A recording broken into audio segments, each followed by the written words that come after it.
Hey y'all, thanks for stopping in.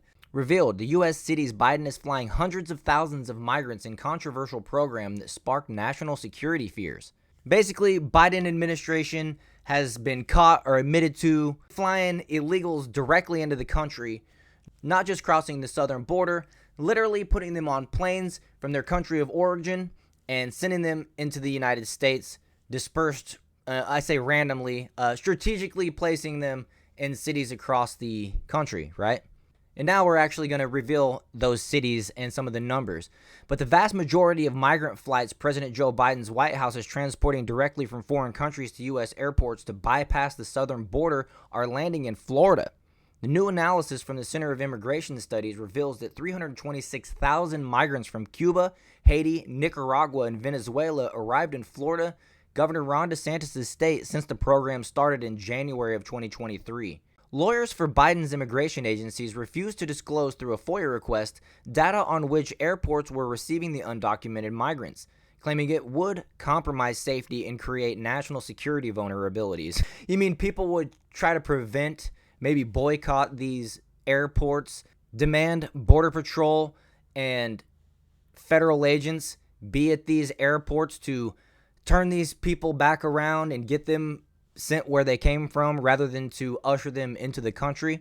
But so what they're saying is they know that Americans are going to reject it, and so they had to hide it, right? Claiming national security vulnerabilities.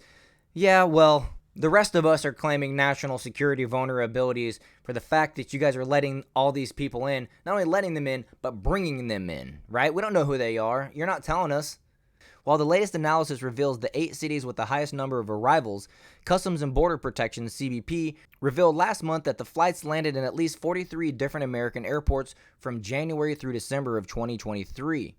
So here's a graphic of the cities receiving Biden's flights of undocumented migrants. They're actually called criminal migrants. But you see here, the number one city receiving these people is Miami at 326,000 people. The next closest is Houston at 21,000, quite a huge margin. And then surprisingly, third is Los Angeles, fourth Boston, fifth San Francisco, sixth Atlanta, 7 Baltimore, and 8 Chicago.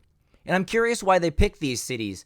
Maybe it's because they were traditionally blue and they're kind of leaning more red as of late, more red than usual at least, and they want to go ahead and water those numbers back down. I have met people in person with firsthand knowledge that it does happen, and I'll just leave it at that. But Texas already bears a large brunt of the migration crisis, with thousands of illegal immigrants entering through the southern border every day.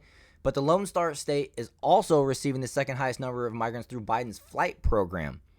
Not to mention, which reminds me that who's funding this flight program? Oh yeah, the American taxpayers. When we pay our federal taxes, right? That's where that money comes from. But through February 21st, 964 undocumented migrants were flown to Houston since January last year. Nearly 13,000 were flown to California through the airports in either Los Angeles or San Francisco. The remainder of almost 15,000 other migrants who gained entry into the U.S. through this program during the time period arrived at airports in Boston, Massachusetts, Atlanta, Georgia, Baltimore, Maryland, Chicago, and Illinois. The New York field office, which includes JFK and LaGuardia airports, logged 33,000 encounters with inadmissible aliens from chosen nationalities from Cuba, Haiti, Nicaragua, and Venezuela. Biden's Department of Homeland Security insists its CHNV program is not secretive in nature, even though their original statement said they had to keep it kind of on the down low because they fear of national security. So it's not secretive in nature, but we're just not telling anybody, right? The volume and location of migrants arriving was not previously disclosed, and CIS had to submit a FOIA request to gain insight into the program to do its own analysis to reveal where the migrants were landing in the U.S. You know, they're calling them criminal migrants are landing in the U.S. CHNV allows 30,000 criminals to apply through the CBP One app for asylum each month and be flown on taxpayer dollars to the U.S. as long as they have a sponsor who passes a background check. The undocumented migrants are given a 2-year grace period to obtain status, and in the meantime can live and work lawfully in the country on humanitarian parole. And it won't take long for liberals and Democrats to come out here and say, look, these people live here, they work here, they deserve the right to vote here. Even though, in my opinion, you should at least be in this country legally for 8 years to give yourself a basis of what the culture is like and how it goes before you actually have the ability to vote properly. But the CIS analysis filters officers of field operations, OFO, airport customs officer encounters with nationalities, and the CHNV program through public information available on the Customs and Borders Protection website. While the data shows where the majority of these migrants are flown, it does not necessarily represent the individual's final destinations. The CHNV program was initially implemented to help take pressure off the southern border crossings with Mexico, where thousands of asylum seekers arrive daily to turn themselves into border agents. When you're flying people across the ocean, that's not relieving the pressure at the southern border. That's adding people that couldn't make it to Mexico to cross the southern border. You're adding that to the pool of people coming to the country. You're giving them a second avenue, a second pathway of bringing people here.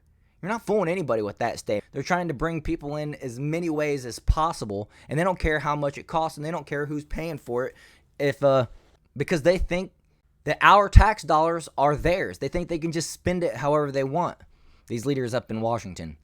But Republicans and border hawks are not content with the bypass of the border as a way to create the optics that the crisis is quelled. They claim that the program instead allows hundreds of thousands of undocumented immigrants to be released into the U.S. each year, and this time on taxpayer dime. What did I just say? Biden's plan to defect the crisis of the southern border did not work, and now migrants are entering the U.S. en masse through both border crossings and the CNHV program. Last month, shocking images emerged when Texas state troopers and National Guard clashed with hundreds of migrants who rushed a crossing point in El Paso, Texas, which I believe they arrested those folks, and then the DA down there didn't file the paperwork properly, and they were all let go. And I'll let you guess which country they were let go in. I'll give you some more information about what's going on with these criminal migrants being flown into the United States by the Biden administration on the federal taxpayers' dime. I don't know about you, but I do not support this. Biden and his administration needs to be held accountable.